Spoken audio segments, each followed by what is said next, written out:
So these were all the study variables that we used to conduct this study. The cumulative data for this study was BMI and weight in pounds. So at the beginning of the month of March and at the end of the month of March, the BMI and weight were compared. And then every single day, energy levels were taken and satiety post-meal was taken. The visual scales for this are on the right. So figure 28 is the visual analog scale of satiety. So if you look at 0, that means that the subject would be extremely hungry, and 100 would be extremely full. Ideally, you'd want to be somewhere around 50 to 70 throughout the day, meaning that you're not too hungry, you're not too full, but you're satiated.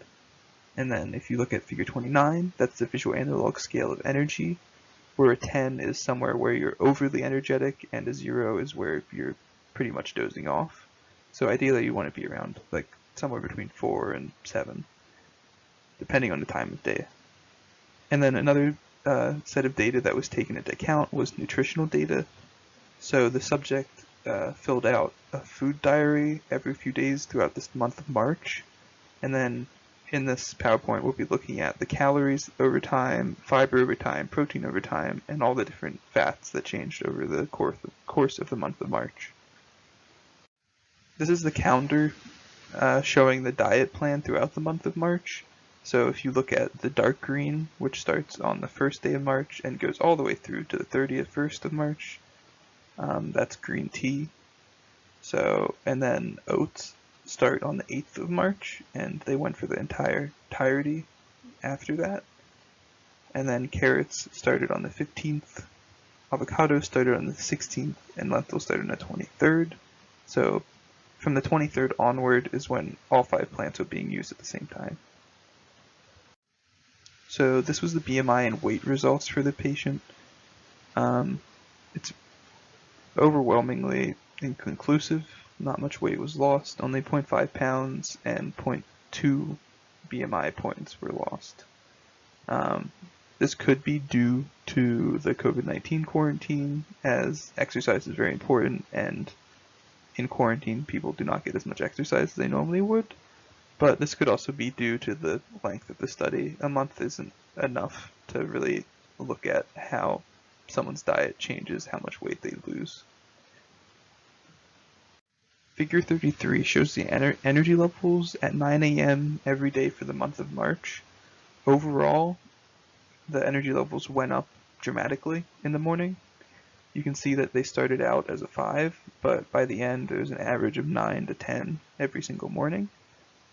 Some key things to note is that at the beginning, green tea actually lowered the morning energy levels, and this is probably due to the subject usually drinking coffee in the morning, but switching over to green tea, which might have similar caffeine levels, but it might still affect the way that the person metabolizes the caffeine, seemed to cause a dip.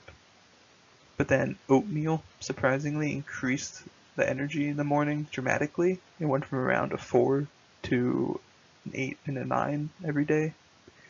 And then with avocados, you can see it actually lowered the daily energy levels just a little bit, and that's probably just due to the high lipid content. And then the energy levels peaked out. They leveled out again after lentils started being eaten. Figure 34 shows the midday energy levels, so this is every day at 2 p.m. for the entire month of March, and overall they remained pretty stable. They didn't change too much, which is good. And the baseline was an energy level of 6, and it ended around an energy level of 8 with a lot of fluctuations. But something noted is green tea increased the midday energy level, and this is probably because it reduced the chances of crashing later in the day, because the caffeine and sugar content from coffee might not be as long lasting as it would be if you get the caffeine from green tea. Also, another key thing to note here is avocado caused a major dip in the midday energy levels, and this is because of the high lipid content. If too much avocados are eaten, or even if they're eating right, it can cause a little bit lower energy levels immediately following eating them. And in the evening, we're actually looking for a decrease in energy levels. You don't want it to be too high, because this is around 8 p.m., which is when someone would be looking forward to going to bed soon. As you can see, it started out as a 5, which is relatively high, but throughout the course, it went down overall, down to about a level of 4, but it looks like it's a little lower than that actually. And there's a few different changes that happened with things like green tea, which rapidly increased the energy levels at night, which isn't a good thing.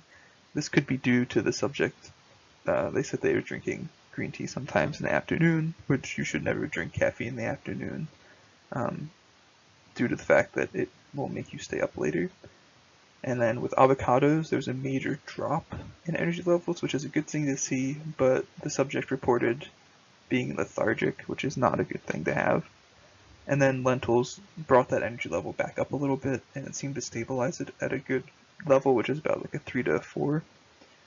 So overall, it was a good decrease, which is a positive thing. So this bar chart is showing the satiety post-meal. So on the x-axis, it's 1, 2, and 3 hours after the last meal, and then on the y-axis, that is the average satiety. The blue bar is showing the baseline. So 1 hour post-meal is about 95, 2 hours post-meal is about 70, and 3 hours post-meal is about 20, which means that for the first 2 hours, the subject was pretty sated, but after 3 hours, they were absolutely starving. Now with the green tea, there was a little bit of a shift. They didn't get as full for the first 2 hours, but on that third hour, they were a lot more full. And then with oatmeal, there's an even bigger change, where first 2 hours, they weren't as full as the baseline, but for that third hour, they were almost to the point where they weren't hungry at all.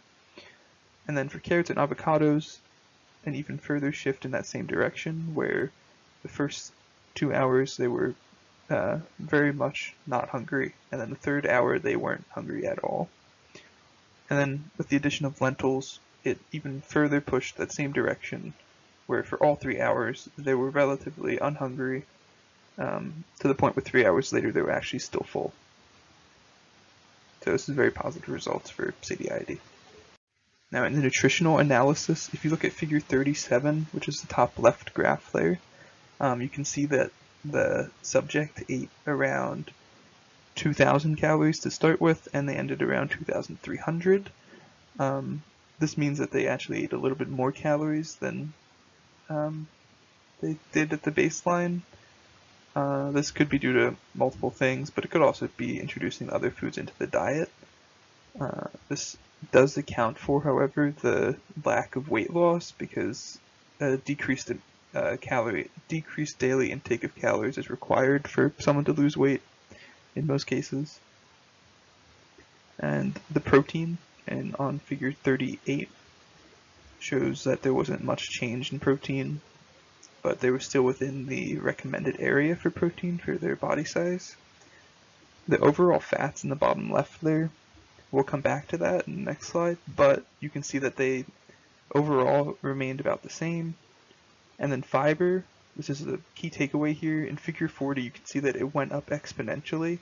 You can see that it started around 30, 40, and it went up to around 90, which is it's almost twice the daily intake. And for the size of this person, that's a very positive thing. Now to analyze the fats by themselves, you can see that overall in figure 41, the fats remained about the same, but if you look at the different types of fat the person were eating, this is really important. Figure 42, total saturated fat actually went down by quite a bit. There was a few peaks there, but looking back at the data, it was actually just misinformation. But overall, the last few days there, those were accurate. And if you look at the bottom left graph, figure 43, that's total polyunsaturated fat, which is a healthier fat. You can see that it went up by a lot, and that's almost completely due to the avocado.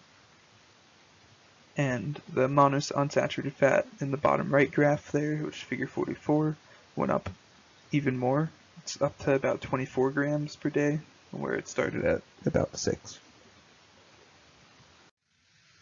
And And in conclusion, I'm just going to go through each of the plants and highlight the positive and negatives.